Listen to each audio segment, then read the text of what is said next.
feel it's of course the search to find your identity is there. You want to do that.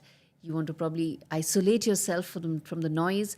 But at the end of the day, the arts as a field is also a very competitive space, isn't it? I didn't go into music to become an artist. I'd never imagined I'd make an album. That wasn't why I went into music. I went to music to sing. You know what I would do when I started singing? I became a music beggar. I truly would. I heard for the very first time, I heard Pandit Jasraj sing. And I heard him, I was sitting in the first row because I was a patron of this arts organization. I didn't know who he was. I never heard Hindustani music. I'd been in Brazilian, Carnatic, all of that, but never much with Hindustani. I sat in the first row, and then he started singing. And then for the next 4 hours or 3 hours that he sang, I must have cried through the entire concert of his because it was so beautiful, so magical. And in my mind, I said to myself, I want to learn from him. And, like this, but of course, most of these people take students when you're They're 5 young and yeah. they live with them and they travel with them and do all of this. But the universe has a way of working. And I've got to tell you a very wonderful story about Pandit Jasraj, who I wanted to learn from, but I didn't know him. And I went to a concert of his after that again. Somebody calls me up. This is a week or two after I'd had this incredible experience, and I'm telling God or the divine, I want to learn music this way. I want to experience music where this combination of bhakti and notes come together. This is what's going through my head. I'm praying.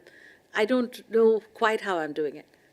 A friend of mine randomly calls me up and he says, 2 weeks later, and he says, and this is so bizarre, the coincidence, that I can't call it a coincidence, I call it universal synchronicity. He says, oh, I'm a single guy, and I'm going to have Pandit Jasraj to my house for dinner tomorrow. But they have just called me up and given me a list of dietary requirements for him, which I cannot meet because I'm a single guy. I was going to order Chinese food, but he doesn't eat onions, he doesn't eat garlic, he doesn't eat anything. I don't know what to do. Do you think we can move the dinner to your house? And, because you've got cooks and stuff, so maybe you can do it. I said, of course, this is the guy I've been dying to meet. Yeah. So this is how I met Pandit Jasraj, and then I begged him to teach me. And I met all these teachers. So for me, this journey of finding music was never about performing.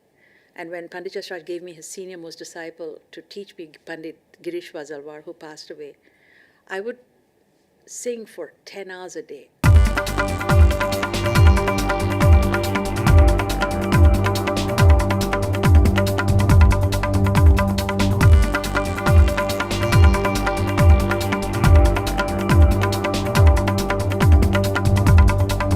You are watching the World 24/7 on the NDTV network. I am Parmeshwar Bava. We've got an action-packed bulletin lined up for you. Let's begin with the top headlines you need to know. India and Ghana have inked 4 agreements following talks between Prime Minister Narendra Modi and Ghana's President John Dramani Mahama. Trade just doubled as UPI goes global. The All Indian Cine Workers Association has raised strong objections over the reappearance of some social media accounts of Pakistani actors in India. This is several social media accounts of celebrities from Pakistan, also YouTube channels, which were blocked following the Pahalgam terror attack, now appear to be accessible again. US President Donald Trump has struck a trade deal with Vietnam with terms that take aim at China. Washington will have free access to Vietnam's market. Trump said, while Hanoi will pay a 20% tariff on its goods to the US and 40% on products originating from other countries.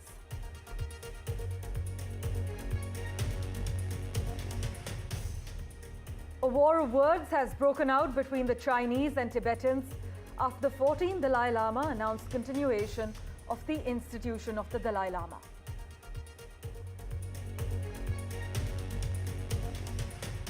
Music mogul Sean Diddy Combs was found not guilty of racketeering and sex trafficking, but convicted of a less serious prostitution charge after a high-profile 7-week trial in New York.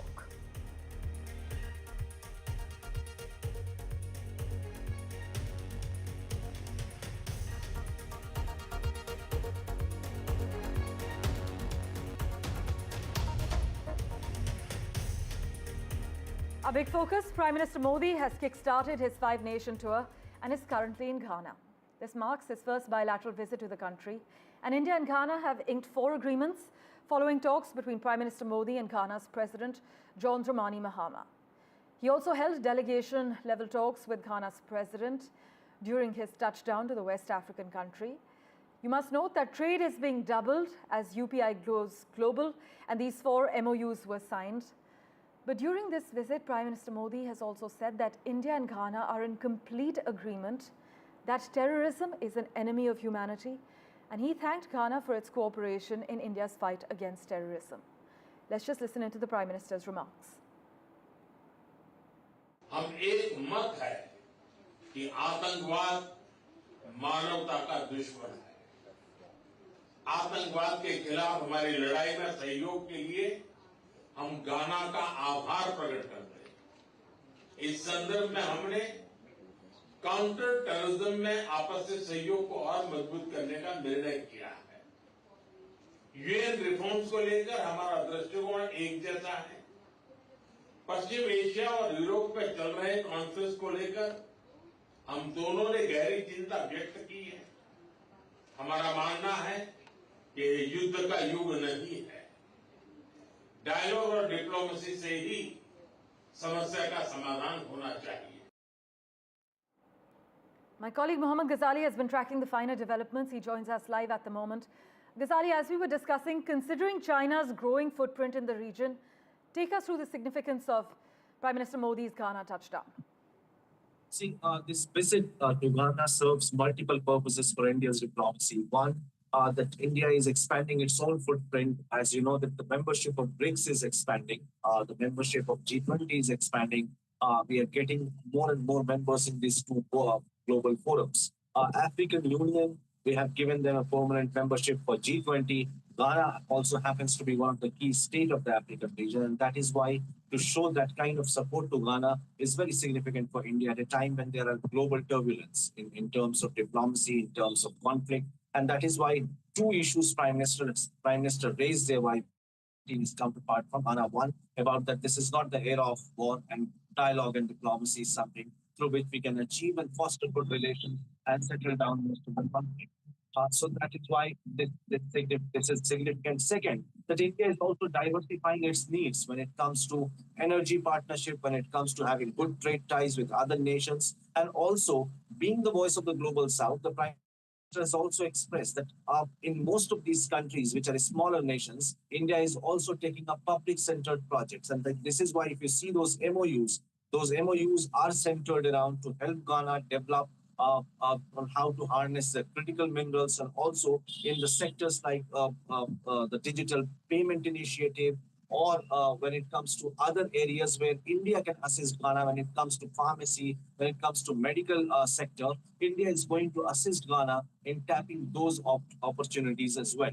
So it's also a way to counter Chinese influence there. It is also a way to isolate or sort of send Pakistan a message that what kind of steps India is taking, diplomatic initiatives, to isolate it on the global level. Ghazali, thanks so much as always for joining us with the latest. For further clarity, joining us at the moment, the former president of the Indian Association and currently part of the Sindhi Association of Ghana, Ashok Mohinani. Mr. Mohinani, thank you so much for joining us on NDTV. Having been the president of the Indian Association in Ghana, how do you perceive the long-term impact of Prime Minister Modi's visit on India-Ghana relations, especially for the diaspora community? I think it's very appropriate and very significant. There's been long historic ties with India and Ghana, but with a new government in place since January and a new era, it's the right time to try and cement the old ties. And there is quite a lot of business with India, but there's still the prospects for potential is very great. So I think the timing is very appropriate. You mentioned business. The signing of 4 MOUs actually covers diverse areas from traditional medicine to standardization. But which of these, in your view, holds the most promise for real change in India-Ghana engagement on the ground? And if you could also tell us more about the Indian footprint on Ghana's economy. The Indians have been here for over 100 years. We've been contributing in various aspects, and over time, the diaspora has grown.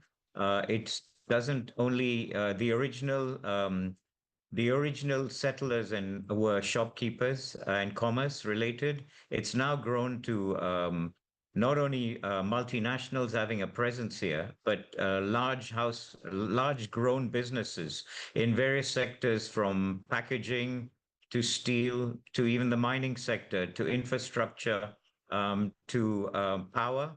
And it's not only we've got private sector, family owned, individual owned businesses, but also a lot of collaboration and representation from multinational who have a presence here. IT also is a big sector.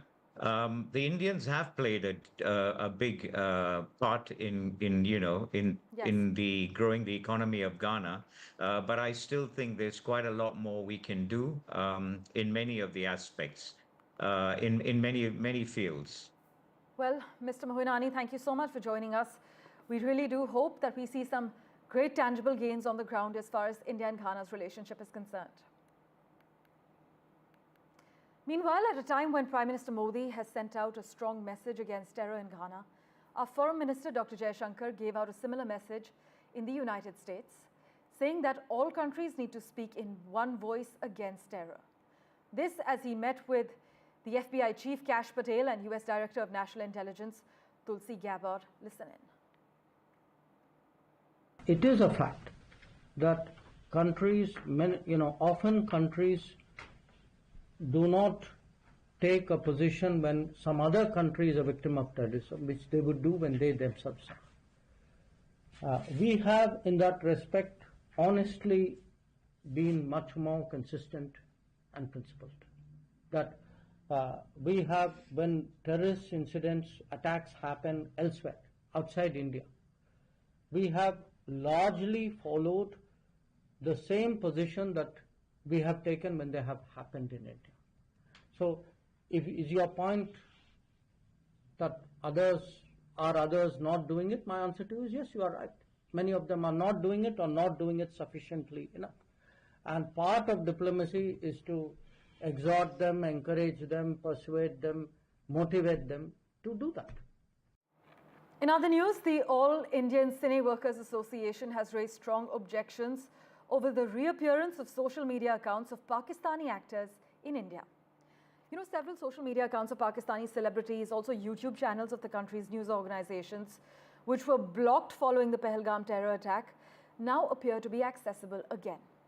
The Instagram accounts of several Pakistani celebrities such as Mara Hokan, Yumna Zaidi, Ahad Raza Mir and Danish Taimur are now set to be accessible from India. But you must also note that the accounts of other Pakistani actors such as Fawad Khan, Mahira Khan and Hania Amir continue to be inaccessible meanwhile. Well, the other crucial story we're tracking on NDTV, India has voiced deep concern over the abduction of 3 of its nationals in Mali, a country grappling with a fresh wave of terrorist attacks. Now, the Ministry of External Affairs has said the Indian workers employed at the Diamond Cement factory in Case were taken hostage during a coordinated armed assault on the factory premises on the 1st of this month, just 2 days ago. A day after the incident, India formally called up the Mali government to take all necessary measures to ensure their safe and expeditious release. In fact, the MEA has said that the incident occurred on the 1st of July when a group of armed assailants carried out a coordinated attack at the factory premises and forcibly took 3 Indian nationals as hostages. My colleague Mohammad Ghazali has been tracking all the latest details for us. He joins us live at the moment. Ghazali, we're given to understand that Al-Qaeda-linked JNIM has claimed responsibility, but take us through the further details. We need clarity at the moment. Yeah, so this particular incident happened on July 1st in Permeshwar. Ironical that when Prime Minister and the External Affairs Minister, they both have condemned terrorism and have been asking countries to take a stand against terrorism. This deplorable incident has happened where 3 Indian workers have been abducted by one of the terror groups who were involved, who attacked that particular facility, the other mining site. The External Affairs Ministry is in touch with the relevant authorities, with the Mali government as well and other non-state actors as well to ensure that these people are relieved, because we have seen this happening in multiple other countries where Indians have been armed, have been at the receiving end of terror. So right now, the Indian embassy in Mali is also in touch with the relevant authorities as well as with the families of those who have been abducted. And Indian government is trying its level best to ensure the safe, to actually to get to know about their safety and all that, where they have all been taken, the abducted Indians, and also trying with the relevant authorities to ensure their safe release. Sari, thanks so much for joining us with the latest breaking news information coming in. Switching tracks, US President Donald Trump has struck a trade deal with Vietnam with terms that take aim at China. Washington will have free access to Vietnam's markets, Trump said, while Hanoi will pay a 20% tariff on its goods to the US and 40% on products originating from other countries. Now, under Trump's Liberation Day regime, Vietnam had faced among the highest duties in the world. China is Vietnam's biggest trading partner, and Washington had accused Hanoi of acting as a channel for Chinese manufacturers to circumvent US duties. Now, as the US pushes for trade deals ahead of that July 9th deadline, Beijing is growing increasingly wary of agreements that isolate Chinese firms from global supply chains, many analysts have argued.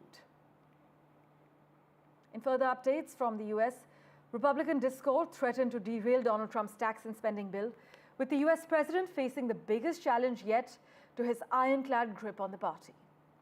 The version of the bill passed by the Senate has angered both House conservatives and moderates by trimming less in spending and more from Medicaid, respectively. Now, Trump has doubled down on efforts to muscle the bill through before his July 4th deadline, meeting with lawmakers at the White House and also working the phones, as you can imagine. But so far, Trump has deployed his playbook of public bullying and political threats to keep lawmakers in line, some experts argue. But he will also face the mammoth task of selling the bill to skeptical American voters. For further clarity, joining us at the moment, Daniel Block. Daniel, always a pleasure to have you on our show. What does this internal GOP friction actually signal about Trump's political leverage this time around? Has it weakened? I think that we should expect the bill will pass. Okay. I think we should expect the bill will actually pass relatively soon. I mean, if I were betting, I think he'll get it before his July 4th deadline. Right. If not, I think he'll get it shortly thereafter. I mean, what we're seeing right now in some ways is the same thing we saw when the bill went through the U.S. House of Representatives the first time and what we've seen in the past, which is different House members on both flanks of the party make a big show of being uncomfortable with it or wanting changes, and then eventually under pressure from Trump and from the rest of the party, they come around. And we're seeing that happen right now. The number of representatives who suggested they might vote no is steadily dwindling. Daniel, meanwhile, from a foreign policy standpoint, how much Trump's spending priorities, which is basically favoring tax cuts over social programs, reshape America's global commitments, particularly in defense and foreign aid? Well, I did see one fun stat that the amount of money the United States is about to be spending on border security will eclipse the military budget of many different countries. I think that if I were another country looking at the United States right now, I would see this largely as a domestic matter. But at the same time, there are certainly, as you're noting, international implications. One is simply the debt. This is going to cause the U.S. national debt to increase by trillions of dollars.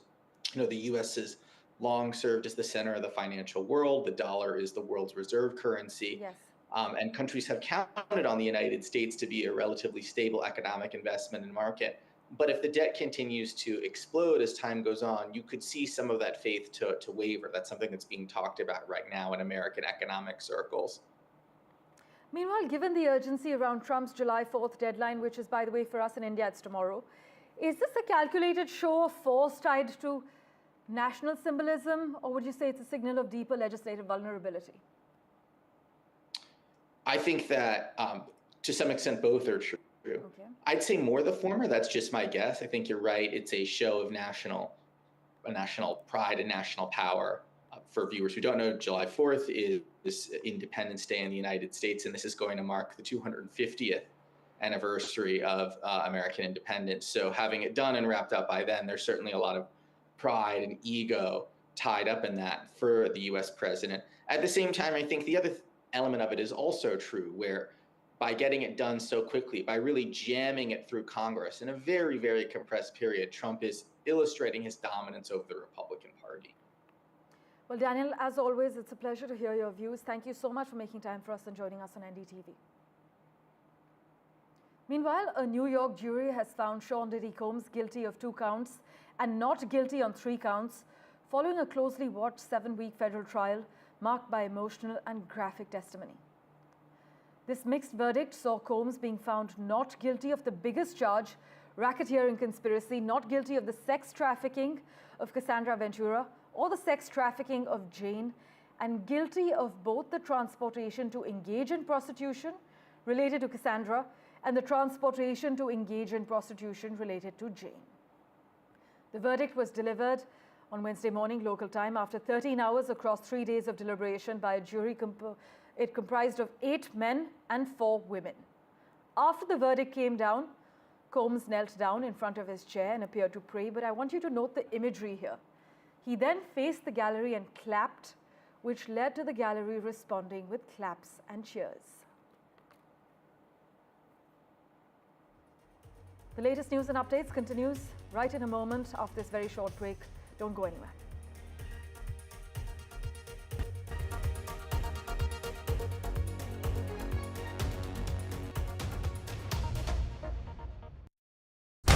When facts are fragmented, we put the pieces together. Where power collides with truth, we are there. Behind me is that massive security arrangements that are in place. Behind fractured boundaries, we clear the fog of war. Fault Lines with Gauri Dwivedi, only on NDTV World.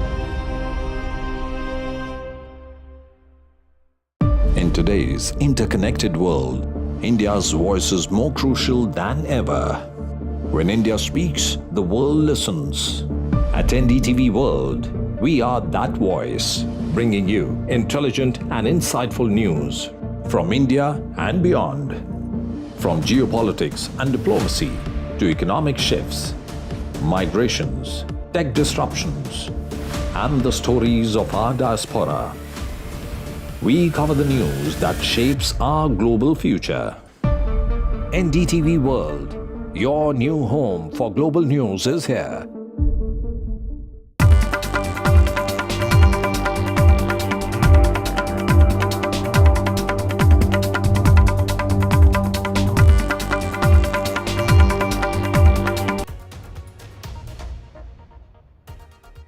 Welcome back. Well, India's space biology era begins with mussel, algae and microbes at the space station. India's own astronaut Shubhanshu Shukla is working diligently trying to complete the 7 Indian experiments. As India embarked on its maiden space biology journey aboard the International Space Station through mission Akash Ganga, spearheaded by the Department of Biotechnology and conducted by Group Captain Shubhanshu Shukla, these very basic experiments explore mussel regeneration, algae cultivation, and nutrient recycling, laying the foundation for future human spaceflight and biomanufacturing. Our science editor Pallav Bagla spoke to Dr. Rajesh Gokhale, a scientist and secretary of the Department of Biotech, to elicit the details. Listen in. Doing biology experiments in space is not easy. India is conducting several biology experiments at the International Space Station as part of the Axiom 4 mission, which I sometimes called mission Akash Ganga, and some of these experiments will be done by Group Captain Shubhanshu Shukla at the International Space Station. I have with me Dr. Rajesh Gokhale. He's a biologist, secretary of the Department of Biotechnology, and some of the experiments on biology are being spearheaded by his department. Thanks a lot for speaking to me, Dr. Rakesh. What are these first baby steps of doing biology in space? I think this is a fascinating time, right? I mean, one of the key aspects of life sciences or biology is adaptability. And the ones experiments that are planned in the space are the kind of adaptations that we have never tested and tried. And this is the microgravity feeling. You can try to simulate it, but you can't achieve that target. So this is like a floating lab in the space that is going to really recreate how biological adaptations can be futuristic in its goals and its various functions and aims. That is what we are trying to look at. So is this a first step? Because we first have Group Captain Subhanshu Shukla doing these experiments at International Space Station. We wanted Bharatiya Antariksh Station and then an Indian on the moon. So these are first step towards having a full-fledged astrobiology or space biology program in India? Yeah, I think this is a wonderful initiative. I mean, we are just beginning this journey. Let's just say this, very, very clearly, because as we start these, experiments to be done over there, the complexity of experiments will become better. Our understanding of analysis will become better. Our ability to execute them has also to become refined as well. Actually, thanks a lot for speaking to me, Rajesh. Always a pleasure. So that was Dr. Rajesh Gokhale telling us about India's first forays into space biology. There is only one Earth which we call home for the biology we understand. The space station is one home outside Earth which has been occupied for the last 25 continuous years. Now, India is doing experiments at the International Space Station, and Group Captain Subhanshu Shukla is going to contribute to that knowledge. First baby steps, but then a long journey begins. In New Delhi, Pallav Bagla for NDTV. Let's turn our attention now to Europe, where 2 people died in a wildfire in Spain's Catalonia. This is just a day ago, which was largely contained, though more wind and thunderstorms are expected in the region. This is what emergency services and officials have actually said on ground zero. Europe is grappling with a severe heat wave, as we've been extensively covering. The blaze in Spain and Italy has largely been flaring, destroying several farms, affecting areas over 40 kilometers as per local firefighters. But there were no casualties as far as Italy is concerned. We'll keep tracking the latest for you as far as the heat wave in England and Europe is concerned. For now, let's turn our attention to the other big story we're tracking, an NDTV exclusive. Navy veteran Gauri Mishra wins big at the World Masters track cycling meet. This ex-naval officer Gauri Mishra has won 2 golds and a silver at the World Masters track cycling in Taiwan. She actually began cycling only in 2019, and she's now promoting Pedal for Planet with her son, a cycling champion too. Gopika spoke to her. Listen in. Gauri Mishra, a former naval officer, has won 2 gold medals and 1 silver medal in track cycling in the World Masters Games 2025 in Taiwan. How special are these 2 gold medals and 1 silver medal for you? I picked up track cycling at the age of 40 when most of the people, they plan to leave track cycling. I picked up track cycling, and competing on a world stage is very, very difficult, because we are competing with all the masters athletes who were once Olympians and medal holders at international platform. So competing with them, learning with them, and being with them is itself a great feeling. And let me tell you, I feel so special that I could win 2 gold and 1 silver medal in track cycling. How did your naval career shape this passion? Indian Navy defense is all about discipline, and being served in Indian Navy for around 2 decades gave me that kind of perseverance and discipline. I'm very thankful to services that they gave me that kind of discipline. This sports also demand discipline, hard work and practice, lot of practice. Out of then, if you have all these, then comes the mental strength also. Ma'am, your son Ryan is also a cycling champion. So is there a mom-son race?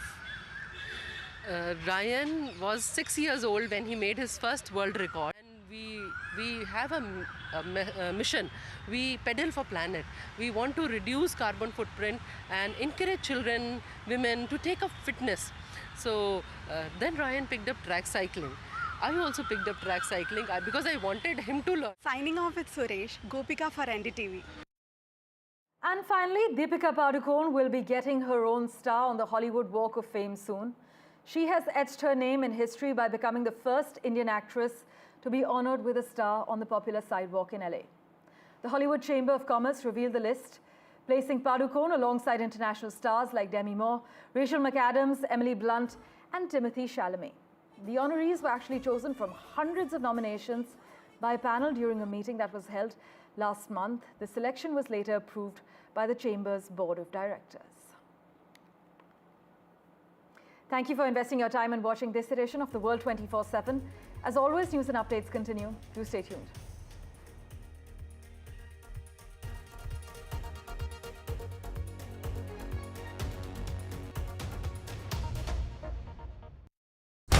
When facts are fragmented, we put the pieces together. Where power collides with truth, we are there. Behind me is that massive security arrangements that are in place.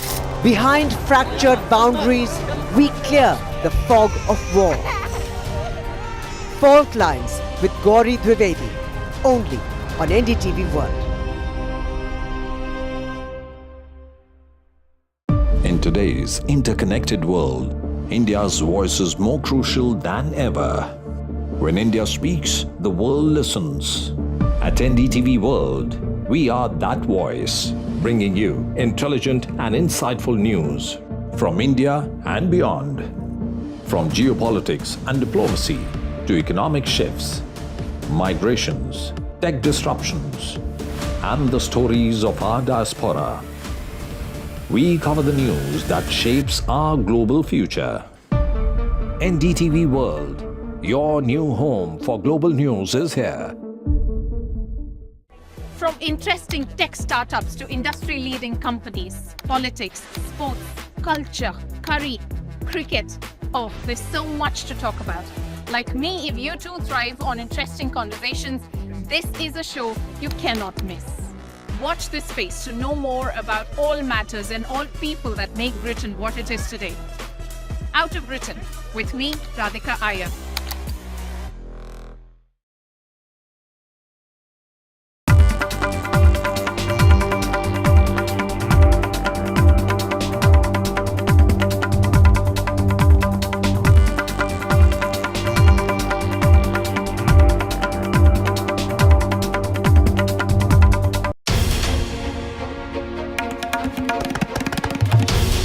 This is NDTV, and you're watching NDTV 24/7.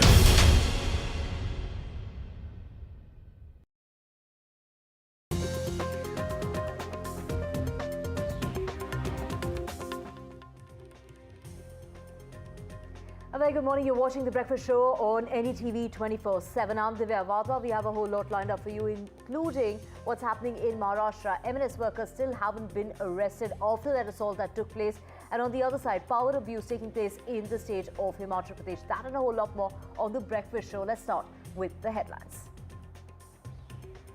Despite outrage over the assault of a shopkeeper by M&S goons near Mumbai, now there have been no arrests that have been made in the case yet. Shocking power abuse in Himachal Pradesh. FIR targets the NHAI engineer who alleged assault.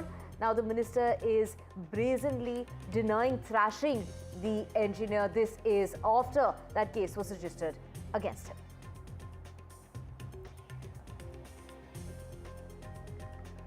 The 38-year-old, this is the 38-day-long Amarnath Yatra has officially begun this morning amid tight security arrangements.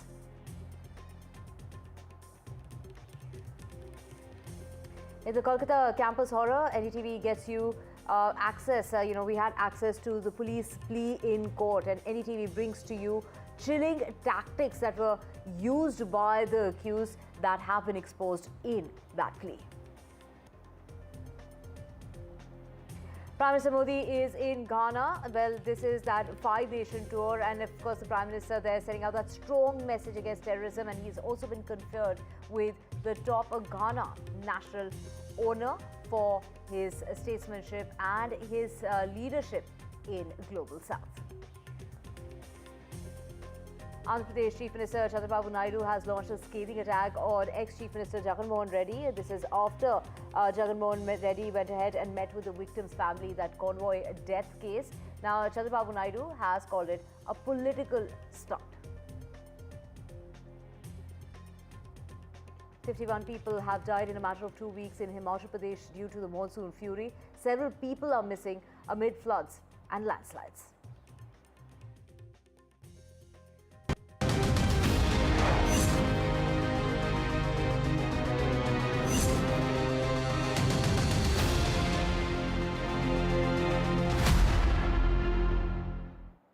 Let's get to our top story, and this is in regard to Maharashtra, and this is after the man that was trashed. This is a sweet shop keeper who was trashed by M&S workers. 7 M&S workers have been booked in the case after that video went completely viral. This is after they were asked as to why is it that the man, the shopkeeper of that sweet shop, was not speaking in Marathi. He was speaking in Hindi, and that is when the M&S workers started to thrash this shopkeeper. Now, no arrests so far have been made in the case, even though the government in Maharashtra has been slamming, what's really taken place and what really transpired, and so has the opposition. We have Sujata joining us. Sujata, take us through, after, despite, that outrage when it comes to the shopkeeper who was thrashed, yet no arrests have been made in the case. What is keeping the government from arresting the 7 who've been caught on camera?